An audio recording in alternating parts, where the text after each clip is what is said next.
बेटा मुझे देखकर इग्नोर मत करना। इस बार जो भी एग्जाम में पास होना चाहता है मैं पास कर दूंगी, मगर मेरा भी एक काम करना होगा। तुम्हें इस वीडियो को एक लाइक और चैनल को सब्सक्राइब करना होगा और 5 सच्चे मित्र को शेयर करना होगा। हे मित्र, मेरी बात मान लो। अब लोगों के रिझाने में अपना समय बर्बाद मत करो। यदि हम भजन करेंगे तो लोग क्या कहेंगे, तो हमें लोगों के अनुसार चलना है। तिलक लगाएंगे, कंठी बांधेंगे, सद आचरण करेंगे तो लोग क्या कहेंगे। ये जो बहुत ही हानिकारक वृत्ति उपासक के हृदय में रहती है, इसका त्याग कर देना चाहिए। ये बहुत हानिकारक वृत्ति है।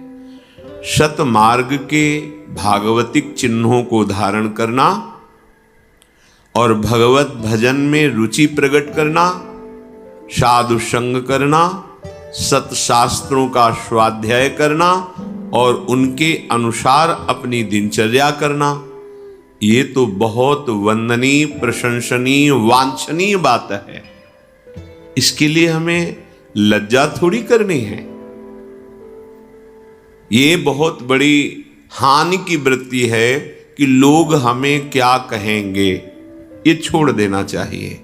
हे मित्र, कितनी करुणा करके बात कर रहे, कितनी ऊंचाई पर विराजमान महापुरुष जो ज्ञान की चरम सीमा और प्रेम की चरम सीमा को प्राप्त हैं, वो कह रहे हे मित्र, कितनी करुणा करके बोल रहे। सखे न जन रंजनम कुरु, लोगों के रिझाने के लिए तुम कुछ मत करो। ये प्रसन्न हो जाए, ये प्रसन्न हो जाए, ऐसा नहीं। सतमार्ग का त्याग करके, यहां आंतरिक भाव ये है। आप बार बार वृंदावन जाएंगे, आप भजन करेंगे, आपके परिवार के जन विरोध करें, आप तिलक लगाए, कंठी बांधे, आपके परिवार के जन, लोक व्यवहार के जन आपका उपहास करें, आपको इस बात पर ध्यान नहीं देना चाहिए, क्योंकि ये असत क्रिया नहीं। देखो, संसार बड़ा माया के प्रवाह में बहता हुआ जा रहा है, इसलिए मंद बुद्धि होती जा रही। जो निंदनीय कार्य हैं उनकी तो कोई निंदा नहीं करता। मदिरा पीना, परस्त्री गमन करना, या द्वित कीड़ा जुआ खेलना, या चोरी करना, हिंसा करना, छल कपट करना, ये निंदनीय बात है। पर कभी आप नहीं देखेंगे कि ऐसे कोई 4 लोग उसको नीचा दिखा रहे हैं कि तुमने ऐसे नीच कर्म किए, नहीं करना चाहिए। पर जब आप कंठी तिलक धारण करके, हाथ में माला लेकर कुछ समय ठाकुर सेवा, पाठ, स्वाध्याय आदि, तो आपका विरोध होने लगेगा, फिर आपका उपहास करने लगे। इसका मतलब समझिए, आप सत मार्ग के पथिक हैं। आपके साथ ऐसा होने पर आपकी भक्ति की उन्नति होगी। और यदि आप विचलित हो गए तो फिर उपासक ही किस बात के, आपकी निष्ठा क्या रही। तो हे सखे न जनरंजनम कुरु, ये सब प्रसन्न हो जाए तो हम माला छोड़ दें, कंठी तिलक छोड़ दें। वो कह रहे हैं कि ये पियो तो हमारे मित्र, ये खाओ तो हमारे परिवार के, ऐसा चलो नहीं भाई। अपने जीवन का कर्म अपने आप को भोगना होता है। इसलिए आपकी रुचि, आप जैसा भगवान प्रेरित करें चलो, हमें जैसा भगवान, संत जन, गुरुजन, शास्त्र प्रेरित करता है, हम वैसे चलेंगे। किसी की निंदा नहीं करनी, पर कोई निंदा करे तो सहनी है, उसका विरोध नहीं करना है। हमें कोई भी ऐसे असत आचरण नहीं करने कि सामने वाला प्रसन्न हो जाए। असत आचरण। सखे न जनरंजनम कुरु। आगे कह रहे हैं कदिंद्रियाणाम सदा विदेही। ये जो दुष्ट इंद्रियां हैं, इनका भी दुलार बंद करो। ये खवा दो, ये दिखा दो, ये सुंघा दो, ये भुगा दो, बार बार प्रेरित करती रहती हैं। अगर हम इनको नहीं देते तो हमें जलाती हैं। जैसे हम लोगों के अनुसार न चले तो निंदा करते हैं, तो ये कितना जलाएंगी। एक सीमा है, इतना व्यथित नहीं कर देंगी कि हमें मृत्यु प्रदान करें, और मृत्यु आनी ही है, फिर हमें क्या भय। इन इंद्रियों के दुलार में हम भगवत विरोधी आचरण करें, ये बिल्कुल ठीक नहीं है। इसलिए तुम सदैव ऐसा यत्न करो कि इंद्रियां जो असद आचरण में, गंदी बातों में लग रही हैं, उनको हटाओ, प्रयत्न करो। ये तुम्हारे अंदर सामर्थ्य है, प्रयास करो। तुम्हारी इंद्रियां शास्त्र विरुद्ध आचरण, गुरु आज्ञा संत आज्ञा के विरुद्ध आचरण ना करें। बहुगंजनम प्रणय भंजनम सर्वतः, ताड़ना दो इंद्रियों को। ये ऐसे नहीं मानती। देखना इंद्रियों के न घोड़े भगे, रात दिन इनमें संयम के कोड़े लगे। सबसे बड़ी मार है भजन। भजन से सब भी ठीक हो जाते हैं। इंद्रियां, मन, बुद्धि, चित्त, अहंकार, स्थूल देह, स्वभाव, कारण देह, सब पावन हो जाता है। जबरदस्ती नाम जप करो, पवित्र आहार, भगवत भक्तों का संग, किसी की मत सुनो। ये संसार है, सब अपनी अपनी मति के अनुसार बोलता रहता है। आपको क्या करना चाहिए, क्या नहीं करना चाहिए, ये शास्त्र प्रमाणित है। संत जनों की वाणी, गुरुजनों की वाणी, ये शास्त्र प्रमाणित है, उसके अनुसार चलो। इनको दंड दो, इंद्रियों को, इनका यही दंड है, इनके विपरीत चलना। ये कहती है ये खवा दो, ऐसा चलाओ, ऐसा दिखाओ, ऐसा भोगाओ, चलो वहां घूम आते हैं, ऐसे वैसे, इनके विपरीत। अगर शास्त्र सम्मत है, भजन विरोधी नहीं, तो हम इनका आदर करके इनकी बात मान लेते हैं। यदि वो भजन विरोधी बात है, फिर हम इनकी एक बात नहीं मानेंगे। ऐसा आप में सामर्थ्य है, प्रभु ने आपको ऐसी सामर्थ्य दी है मनुष्य शरीर में। इसलिए ये इंद्रियां जो तुम्हें शक्तिहीन अनुभव करा रही हैं, इन इंद्रियों के प्रति ताड़ना का विधान करो, प्रीति का विधान नहीं। दुलार मत करो।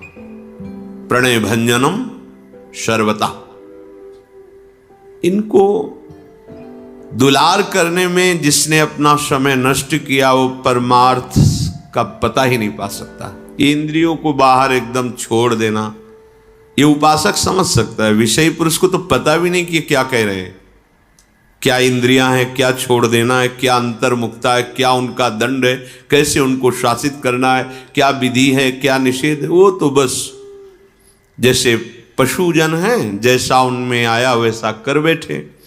ऐसे ही पशुवत आचरण वाले जन ये बात नहीं समझते। ये बात सत्संगी जन, उपासक जन, साधक जन जो सतमार्ग का आश्रय लिए हैं, वो समझ पाएंगे। तुम सोचो कि तुमसे माया डर जाएगी, तो तुम उनके अंश हो तो वो किसकी है?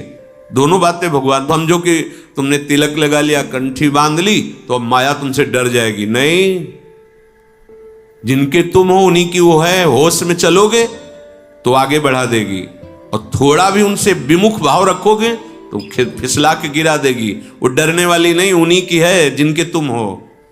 सावधान, ये धाम है। जैसे जैसे यश विस्तार आगमन, वैसे वैसे माया अपने प्रश्न रखती जा रही है। अब पता चला आप धाम आए हो, और परिणाम बहुत गलत होगा। आप यहां आके मदिरा पान करें, आप आकर के यहां संसारिकता का बहुत हानि का विषय है। ये परम पावन धाम है।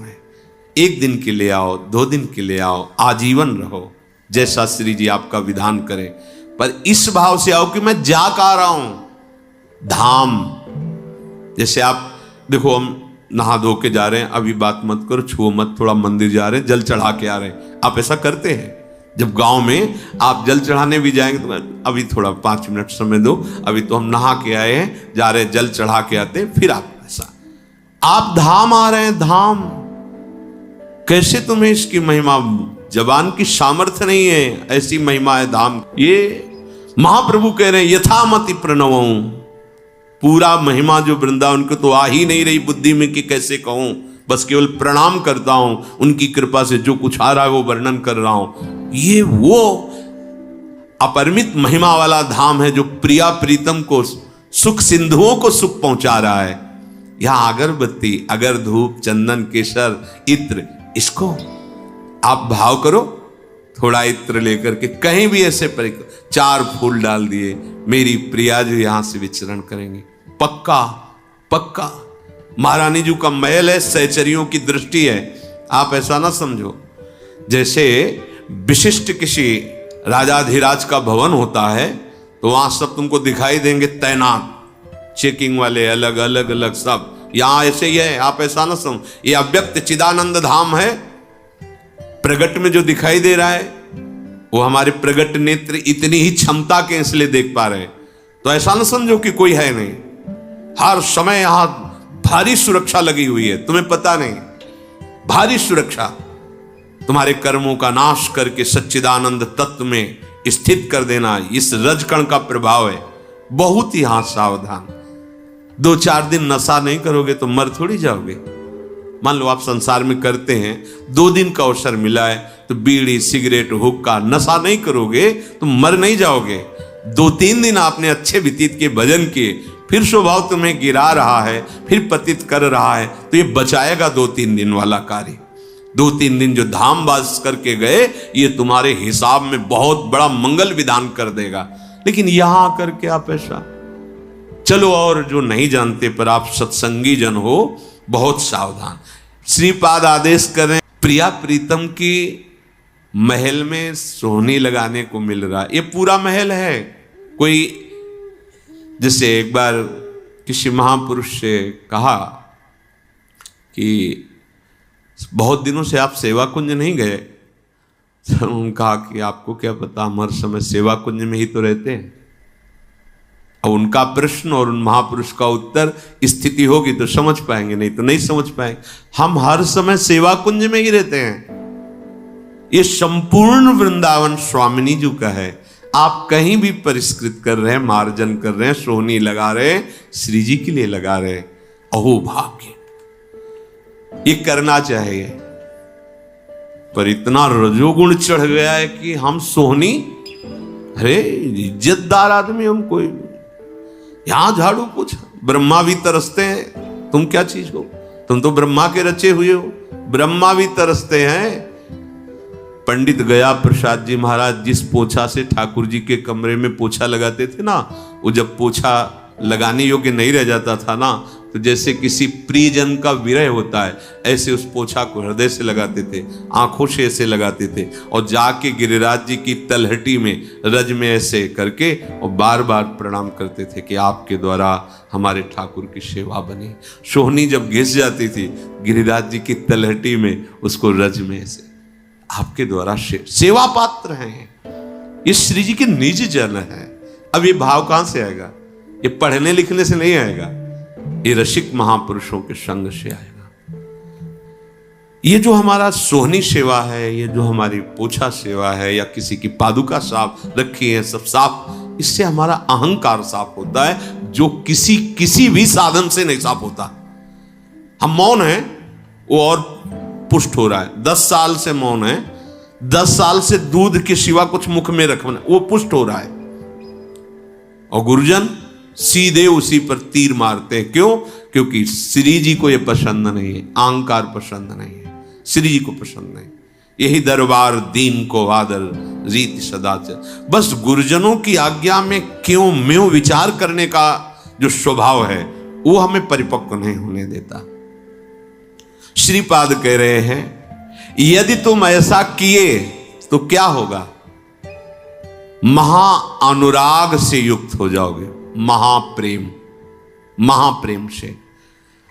और हे भाई, ऐसा तुम एक बार निश्चय कर लो, अगर कहीं कि अब शरीर हम वृंदावन में ही छोड़ेंगे, सब बात बन गई। जीवन का परम लाभ हो जाता है जब यहां शरीर पात होता है किसी का प्रियाजू की सहचरियां कृपा, ये सहचरियों का देश है। यहाँ ना यम या यमराज के पार्षद प्रवेश नहीं करते, यहाँ भगवान के पार्षद भी प्रवेश नहीं करते, यहाँ सहचरियों का शासन है। वृंदा देवी यहाँ की मुख्य प्रधान सेवा संपादन के लिए हैं। और प्यारी जो की प्रिय सहचरियां, जो यहाँ शरीर छोड़ता है, भारी अपराध बन गया है, तो एक जन्म यही उसका होगा, इसके बाद वो परम पद का अधिकारी, श्री जी के चरणों का अधिकारी हो जाएगा। इसलिए हे प्यारे, हर समय राधा माधव का जश गाओ, जश सुनो, और धाम जब आओ तो बड़ी सावधानी से यहाँ लाभ लेकर के जाओ। प्यारे जो विराजमान है, ऐसी भावना से आओ। भगवान में असीम विश्वास रखने वाले वीडियो को लाइक करें, एक प्यारा सा कमेंट करें। ऐसी ही वीडियो देखने के लिए घंटी का बटन दबाएं और चैनल को सब्सक्राइब करें।